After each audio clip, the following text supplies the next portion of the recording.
My dear leader নাটকটি পরিচালনা করেছেন মিফতা আদনান। 2023 সালের নাটক মাই ডিয়ার লিডার।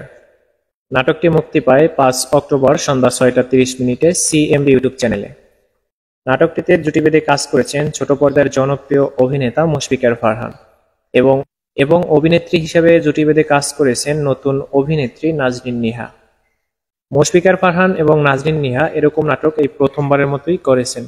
নাটকটির মূল কাহিনী ছিল মুশফিক একজন লিডার ছিলেন, তিনি সবসময় তার দলবল নিয়ে চলাফেরা করতেন। অপরপক্ষে নাজনীন নিহা কলেজ পড়ুয়া একজন ছাত্রী ছিলেন। হঠাৎ একদিন মুশফিকার ফারহানের সাথে দেখা হয়।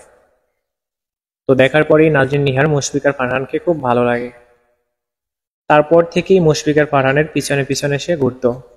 কিন্তু অপরপক্ষে মুশফিকার ফারহান তিনি কখনোই তার রিলেশনশিপে যেতে রাজি হননি। মুশফিকার ফারহান কোনোভাবেই রাজি হচ্ছিল না, যার কারণে নাজনীন নিহা বিভিন্ন ধরনের পোস্টার এবং তাকে প্রপোজ করার জন্য বলতো। এসবের কারণে মুশফিকার ফারহান সবার কাছে ছোট হয়ে যান। তখন মুশফিকার ফারহান রাগ করে নাজনীন নিহার বাসার নিচে গিয়ে তাকে একটি চড় মারেন। অবশেষে নাজনীন নিহা সেখান থেকে রাগ করে চলে যায় এবং বাসায় গিয়ে ঘুমের ওষুধ খেয়ে ফেলে। তারপর তার অবস্থা খুবই করুণ ছিল। তারপর সেই খবর মুশফিকার ফারহান জানতে পারেন। তারপর তাদের মধ্যে সম্পর্ক তৈরি হয়। নাটকের অভিনয় এবং কাহিনী আমার কাছে খুবই ভালো লেগেছে। নতুন হিসাবে দুজনের নাটক বেশ জনপ্রিয়তা লাভ করেছেন এই নাটকের মাধ্যমে। নাজনীন নিহা নাটকের জগতে একদমই নতুন বললেই চলে।